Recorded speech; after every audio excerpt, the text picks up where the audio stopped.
కూడా పరుగులు పెట్టింది. సో మరి ఏం జరిగి ఉంటుందా? పాప తనంతటి తానే బయటకు వచ్చి ఈ అటవీ ప్రాంతంలోకి వెళ్ళి ఉంటుందా, ఈ రోడ్డు మార్గానా, లేకపోతే తండ్రి పోయి ఉంటాడని చెప్పి తండ్రితో పాటుగానే వెళ్ళిపోయిందా, ఏం జరిగింది తెలియదు. కానీ ఇప్పటికీ జ్ఞానేశ్వరి మిస్సింగ్ మిస్టరీగానే ఉండిపోయింది. సో ప్రకాష్ ఉన్నారు లైవ్లో. ఇంకా ప్రకాష్, సో ఇంత జరుగుతూ ఉన్నా అటు పోలీసులు ఏం ఫైండ్ అవుట్ చేయగలిగారు? ఎంతమందిని విచారించారు ఇప్పటివరకు? ఈ పాప ఆచూకీ తెలిసే అవకాశం ఉందా? లేదు గండికోట మిస్టరీ మాదిరిగానే జ్ఞానేశ్వరి మిస్సింగ్ కూడా ఒక మిస్టరీగా మిగిలిపోయే అవకాశం ఉందా? మనోజ్, అంటే లేట్ అయ్యే కొద్ది ఇంకా ఆలస్యం ఉంది, రోజు రోజుకు కూడా ఉత్కంఠ పెరుగుతుంది, కానీ అనుమానాలు అయితే ఎక్కువ అవుతున్నాయి. మనం ప్రధానంగా అలా జరిగిందేమో, ఇలా జరిగిందేమో, తండ్రేమో, అలాగే తల్లేమో, ఆ చుట్టుపక్కల కారుకు సంబంధించిన గొడవ చేసిన వాళ్ళు కిడ్నాప్ చేశారేమో, అడవి జంతువు ఎత్తుకెళ్ళిపోయిందో, ఇలా రకరకాల అనుమానాలు మనం చూస్తున్నాం. కొంతమంది ఏదైతే ఆ యొక్క ప్రాంతం అడవి ప్రాంతం కాబట్టి ఆ పాపని అక్కడ ఉన్నటువంటి ఏదైతే ఉందో కొండ చిలువలు ఒక్కసారిగా పాపని మింగేసి ఉంటది, ఆ కుక్క కూడా తనతో పాటు వెళ్ళి పోరాడి ఉంటదని కూడా అనేక అనుమానాలు అయితే వ్యక్తమవుతున్న పరిస్థితి అయితే రోజు రోజుకు కూడా పెరుగుతున్నాయి. పోలీసులు మాత్రం అన్ని కోణాల్లో అక్కడ ఉన్నటువంటి ఆ చుట్టుపక్కల గ్రామాల్లో ఉన్న ఎవరైతే అనుమానితులు ఉన్నారో వాళ్ళందరినీ ఇప్పటికే 1-2 సార్లు విచారణ చేపట్టారు. ఆ పిల్లలు లేని వారు ఎవరైనా ఉంటే ఆ పిల్లలు లేని వారికి సంబంధించిన వారిని ఆ యొక్క దొండపాక సంబంధించిన యొక్క గ్రామంలోని ఆ సిహెచ్ అగ్రహారంలోని ఆ చుట్టుపక్కల ప్రాంతాలలో అందరినీ కూడా ఇప్పటికే విచారించారు. ముఖ్యంగా జీడిమావిడి తోటలో పాపని చూసాము, పాపతో పాటు కుక్క ఉంది, ఆ పాప ఏడుస్తూ ఉంది, తీసుకెళ్తుంటే కుక్క అడ్డు పెట్టిందని ఆ వ్యక్తిని కూడా పదే అనుమానించారు. అంటే ఆ వ్యక్తిని కూడా విచారించారు. విచారిస్తే అతను చెప్పిన మాటల్లో పెద్దగా వాస్తవం లేదన్నట్టుగా కూడా పోలీసులు మొదటగా ఒక భావనకైతే రావడం. ఎందుకంటే ఆ పాప పలానా అంటే పాప కేవలం మిడ్డి చిన్నది డ్రెస్ మాత్రమే, బనియన్ లాంటిది ఒకటి మాత్రమే వేసుకుంది, అంటే జుబ్బా అంటారు, ఆ జుబ్బా మాత్రమే వేసుకుంది, కింద ఎటువంటి డ్రెస్ పాపకు లేదు. నడిచి వెళ్తున్న విషయంలో కూడా మనకు క్లియర్ గా సీసీ ఫుటేజ్ లో కనపడుతుంది. అతన్ని మరొకసారి నువ్వు పాపను నిజంగా తోటలో చూసావా అనే కోణంలో విచారిస్తే పాప బట్టలు వేసుకుంది కదా, ప్యాంట్ వేసుకుంది, అలాగే పైన షర్ట్ ఉంది కదా అంటే అవును ఉందని చెప్పేసి అతను ఏదో వచ్చి తెలియని మాటలు మాట్లాడితే కొంచెం అతని మాటల్లో వాస్తవం లేదు, పాపను సరిగా చూసి ఉండడం ఇతను అనేది కూడా పోలీసులు భావిస్తున్నారు. అంటే అతని మాటలో పొంతన లేని మాటలు చెప్తున్నారు, అతను మైండ్ కొంచెం అప్సెట్ అయిన టైప్ లో మాట్లాడుతున్నారని కూడా చెప్పుకొస్తున్నారు. పాపన తోటలో కుక్కతో పాటు అతను సరిగా చూస్తుండరు అనేది కూడా పోలీసులు భావిస్తున్నారు. కానీ సరే అతను 1-2 సార్లు ప్రచారించారు అంతే. దానితో పాటు ఆ చుట్టుపక్కల జీడిపిక్కలు, మామిడికాయలు ఇవన్నీ కూడా వేరుకునేందుకు వస్తున్న వారిని ఆ తోటలో ఎవరు వెళ్ళారు, ఎంతమంది వెళ్ళారు అనే కోణంలో కూడా మరో పక్కన విచారణ వాళ్ళని కూడా చేశారు. ఆ చుట్టుపక్కల ఉన్న ఆ తోటలో 3 రోజుల పాటు తిరిగిన వాళ్ళని కూడా విచారణ చేపట్టారు. ఆ బైక్ మీద మనం చూసాం, ఆ తండ్రితో పాటు ఆ గణేష్ తో పాటు వచ్చిన బైక్ మీద ఉన్న వ్యక్తి అతనితో ఉన్న సూపర్వైజర్ అట అతను కూడా విచారించారు. అంతేకాకుండా ఆ రోజు కొబ్బరికాయలు తీయడానికే బండి మీద వెళ్ళాం, అక్కడ పాపను అక్కడ డ్రాప్ చేసి నేను కొబ్బరికాయలు తీయడానికి ఆ పాపని అక్కడ తల్లికి అప్పచెప్పి మా భార్యకి అతను మేము ఇటువైపు బైక్ మీద ఇటువైపుగా వెళ్ళిపోయాం రోడ్డు మార్చి అని కూడా తండ్రి చెప్తున్నారు.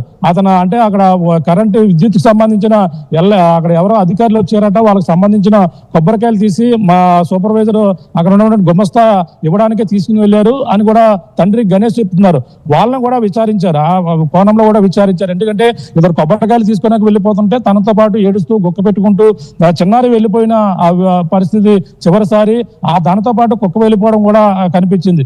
అంటే తను ఏడుచుకుంటూ తన మార్గంలో వెళ్ళిపోయింది, తండ్రి ఇలాగే వెళ్ళాడా అనే అనుమానంతో అటువైపు వెళ్ళింది. కానీ తండ్రి కొబ్బరికాయలు తీసుకుని అదే మార్గంలో వచ్చేసుకుంటే మాత్రం పాప ఖచ్చితంగా తను ఏడుస్తూ తీసుకొచ్చి మళ్ళీ తీసుకొచ్చేకునేవాడు. కానీ అతను ఏం చేసిన తప్పు ఏంటంటే అతను వెళ్ళిన మార్గాన్ని కాకుండా మరొక మార్గంలో, అంటే అక్కడ షార్ట్ కట్ లో తెలుస్తుంటుంటాయి, ఆ షార్ట్ కట్ లో అక్కడికి వెళ్ళి కొబ్బరికాయలు తీసుకుని అక్కడికి వెళ్ళిపోయినటువంటి పరిస్థితి ఉంది. కానీ పాప తండ్రి ఇలాగే వెళ్ళాడనే కోణంలో మరి నడుచుకుంటూ ఏడుస్తూ గుక్క పెట్టుకుంటూ ఆ యొక్క ఏదైతే పామాయిల తోటలో ఫినిషింగ్ దాటి వెళ్ళిపోయిందా, లేదంటే అక్కడ ఆ తోటలోనే 40 ఎకరాలు విస్తీర్ణం, మరి ఏం జరుగుతుందో మనం యొక్క ప్రాంతంలో తిరిగినప్పుడు కూడా వెళ్ళిన మార్గాన్ని కూడా మనం మర్చిపోయిన ప్రాంతంలో మరొకసారి అవన్నీ తిరిగినప్పటికీ మనం మరొక మార్గంలో వెళ్ళిపోవడం చివరికి అక్కడ చింటిగా పెద్దవాళ్ళు SDRF స్నిఫర్ డాగ్స్ డ్రోన్స్ ఇన్ని అంటే మీరు కూడా ఆ రెస్క్యూ ఆపరేషన్ లో ఉన్నప్పుడు వెళ్ళిన దారిని మళ్ళీ రావడానికే గుర్తు లేదు, అంతలా మర్చిపోయాం, అంతలా కొంత మామిడి తోటలు కానీ లేకపోతే మీరు అంటున్నట్టుగా ఇతరత్ర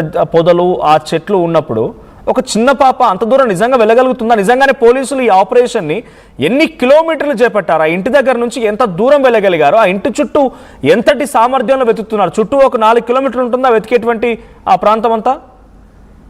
Yes, ఇంకా పైన ఉంటుంది 4 కిలోమీటర్ల కొండ ప్రాంతంలో దాదాపుగా నిన్న కుక్క తీసుకెళ్ళిందంటే ఏదైతే పెంపుడు కుక్కను స్మెల్ వాసన చూసి అది తిరిగి వచ్చిన తర్వాత అది వెళ్ళిన మార్గం ఎటువైపు వెళ్ళిందని తెలుసుకునేందుకు ఆ పెంపుడు కుక్కను ఇంటి దగ్గర ఉంచి మనం ఒక క్లాత్ కప్పి దాన్ని అయితే మళ్ళీ అదే మార్గాన్ని అయితే కుక్కనైతే ఏదైతే పోలీసు జాగిలని పంపించారు. ఆ పంపించిన నేపథ్యంలో పోలీసు జాగిలు పామాయిల తోటలు ఫినిషింగ్ దాటి అక్కడ ఏదైతే జీడి మామిడి తోటలు ఉన్నాయో జీడి మామిడి తోటల నుంచి దాటి దాదాపుగా 10 కిలోమీటర్ల వరకు కూడా పోలీస్ జాగిలు అంటే ఈ యొక్క డాగ్ స్క్వాడ్ అయితే వెళ్ళిన పరిస్థితి ఉంది. అంటే ఈ కుక్క అంత దూరం పాటు కూడా ఈ ఏదైతే పెంపుడు కుక్క ఆ యొక్క ప్రాంతం వరకు కూడా వెళ్ళింది అనేది అనుమానం. అంటే 10 కిలోమీటర్లు వెళ్ళారు అంటే కొండ ప్రాంతంలో ఆ 10 కిలోమీటర్లు కూడా మనం జర్నీ చేసాం.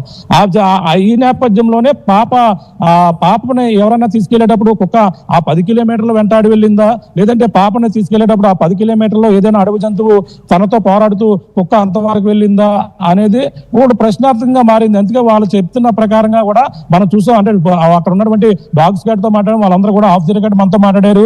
అంటే కుక్క వాసన కుక్కకే తెలుస్తుంది కాబట్టి ఈ పెంపుడు కుక్క ఏ మార్గంలో వెళ్ళిందనే కోణంలో దాని క్లాత్ కప్పి దాని స్మెల్ ఆధారంగానే కుక్క ఇంటి దగ్గర ఉంది. పెంపుడు కుక్క పెంపుడు కుక్క ఇంటి వద్ద ఉండగానే దాని స్మెల్ ఆధారంగా డాగ్స్ గార్డ్ కి ఆ కుక్క ఇన్ని రోజులు 4 రోజుల తర్వాత తిరిగి వచ్చింది, ఇన్ని రోజులు ఏ ప్రాంతాల్లో తిరిగింది అనేది కూడా తెలుస్తుంది అనే ఉద్దేశంతోనే కుక్క స్మెల్ ఆధారంగా వెళ్ళడం జరిగింది. కొండ సగ భాగానికి 10 కిలోమీటర్ల వరకు కూడా వెళ్ళేవని కూడా డాగ్స్ సంబంధించిన ఎవరైతే అక్కడ ఉన్న సిబ్బంది ఉన్నారో ఆ డాగ్స్ కి నిజంగానే 10 కిలోమీటర్ల వరకు వెళ్తున్నారు. పెంపుడు కుక్క అక్కడ వరకు వెళ్ళింది. దాని స్మెల్ ని ఆధారంగా ఇక్కడ స్నిఫర్ డాగ్స్ వెళ్తున్నాయి అనుకున్నప్పుడు ఒక పాప నిజంగా ఇంత చెట్ల పొదల మధ్యలో నుంచి నేను చూశాను మీరు కర్రలతో వెళ్తూ ఉన్నారు, పోలీసు అందరి చేతిలో కర్రలు ఉన్నాయి, ఎక్కలేకపోతున్నారు, పైకి ఎక్కుతున్నారు. అలాంటిది ఒక పాప ఇంత దూరం వరకు వెళ్ళగలుగుతుందా? అంటే పోలీసులు ఏ కోణాల్లో ఇంత దూరం వెతుకుతున్నారంటే ఎవరైనా తీసుకెళ్ళి ఉండాలి. ఆ కొండపై నుంచి ఆ గుట్టపై నుంచి అలా పాప ఎక్కుతూ ఉండడం అనేది సాధ్యం కాదు. ఎవరైనా తీసుకెళ్ళి ఉండాలి.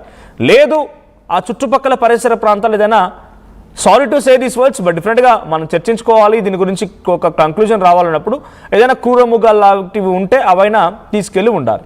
నిజంగానే క్రూరముగాలు ఒక పాపని ఇంత దారుణంగా చేయగలిగాయన్నప్పుడు నిజంగానే ఆ పాపతో పాటుగా పెంపుడు కుక్క ఉంటే కూడా పెంపుడు కుక్కగా హట్ చేసేవి, పెంపుడు కుక్క పోటీ దాడి చేసేవి. సో అక్కడ వరకు వెళ్తుందా? పోలీసులు ఏ కోణంలో ఏ ఆలోచనతో అంతవరకు వెతుకుతున్నారు అనుకోవాలి? అంటే మనోజ్ మనం ఒకటి గమనించాలి. ఆ యొక్క కొండ ప్రాంతం పామాయిల తోట మనం కొండ మాత్రమే కనపడుతుంది. కానీ మరొక విషయం ఎవరికి తెలియని విషయం ఏంటంటే ఆ పామాయిల తోట ఫినిషింగ్ దాటిన తర్వాత జీడి మామిడి తోటలు ఉన్నాయి. ఆ జీడి మామిడి తోటల నుంచి అక్కడ సిహెచ్ అగ్రహారం గ్రామం ఏదైతే ఉందో కొండ ప్రాంతంలో చిన్న గ్రామం ఉంది. అక్కడ నుంచి బండి మార్గాన్ని వెళ్ళడానికి ఒక మన 2 వీలర్స్ వెహికల్ వెళ్ళిపోవడానికి అటు నుంచి దొండవాక వెళ్ళిపోతుందంట అటువైపుకి. ఏదైతే ఆ కొండ మనకి పామాయిల తోట ఉన్నటువంటి ఆ పాప ఇల్లు, ఆ ఇల్లు వెనకాల నుంచి ఆ జీడి మామిడి తోటలు ఉన్నాయి. జీడి మామిడి తోటలు ఎక్కితే నల్లకొండ పైకి వెళ్ళిపోతాం. ఆ కొండ పక్క నుంచి ఆ ఫినిషింగ్ నుంచి ఒక బండి 2 వీలర్స్ వెళ్ళిపోయేంత మార్గం, అంటే కొండ ప్రాంతం అయినా సరే ఆ ద్విచక్ర వాహనం వెళ్ళిపోయేంత మార్గం అయితే కాలినడకం అయితే కనపడుతుంది. కానీ వీళ్ళు బండ్లు కూడా వెళ్తాయని కూడా అక్కడ ఉన్న స్థానికులు కూడా మాట్లాడడం. అంటే ఎవరైనా రైతులు చాలలోకి వెళ్ళిపోవడానికి ఈ 2 వీలర్స్ తో వెళ్ళిపోవచ్చు. అంతవరకు కూడా ఆ యొక్క మార్గం అది దొండవాక వెళ్ళిపోతుందో ఆ దొండవాక మార్గంలోనే కుక్క ఇప్పుడు ఏదైతే వచ్చినటువంటి కుక్క ప్రయాణించినట్టుగా భావిస్తున్నారు. అంటే ఆ యొక్క ప్రాంతంలోనే 3 రోజులు కూడా కుక్క ఏమైంది పాప ఏమైంది అనుకుంటున్నాం. కుక్క ఆ యొక్క ప్రాంతంలోనే అంత దూరం వరకు కూడా ప్రయాణించే అవకాశం ఉందన్న అనుమానంతోనే కుక్క పోలీసు జాగిలో అంత దూరం వరకు కూడా వెళ్ళింది అనేది కూడా అనుమానిస్తున్నటువంటి వాదన. అటువంటి సమయంలో పాప మీరన్నట్టుగా అంత దూరం నడిచి వెళ్ళదు. పామాయిలతో నేను అనుకుంటున్న విధంగా 2.5 ఏళ్ల పాప ఆ పామాయిల తోట దాటే వెళ్ళదు ప్రధానంగా చూసుకుంటే. ఎందుకంటే అంత దూరం ఉంది, 40 ఎకరాల విస్తీర్ణంలో పామాయిల తోట. అక్కడ నుంచి ఫినిషింగ్ అంటే కొంచెం ఒక 6 కిలోమీటర్ దూరంలోనే ఆ కొండకు సంబంధించిన ఫినిషింగ్ అయితే ఉంది. ఆ పామాయిల తోటకి అలాగే జీడిమామిడి తోటకి మధ్యలో ఫినిషింగ్ ఉంది. ఆ ఐరన్ ఫినిషింగ్ దాటాలంటేనే పాప వెళ్ళే అవకాశం లేదు. ఎవరైనా తీసుకెళ్తేనే పామాయిల తోట వెళ్తుంది. ఏదైనా అడుగు జంతువు లాక్కుని వెళ్తేనే పామాయిల తోట దాటి ఫినిషింగ్ దాటి కొండ వైపు వెళ్తుంది. ఎవరైనా తీసుకువెళ్తేనే అంత దూరం వెళ్తుంది. కానీ ఏడుస్తూ కుక్క పెట్టుకుని మరి పాపను ఆ సమయంలో ఎవరు అబ్జర్వ్ చేశారు? కిడ్నాప్ చేసే వాళ్ళే అక్కడ రెక్కి నిర్వహిస్తూ అక్కడ నిఘా పని పక్కి ఉండి ఆ పాపని ఆ ద్విచక్ర వాహన మార్గం మీద ఏమైనా తీసుకెళ్లి ఉండేందుకు అక్కడ నక్కి ఉండే అవకాశం ఉంటేనే ఇటువంటి జరిగే అవకాశాలు అయితే కనబడుతున్నాయి.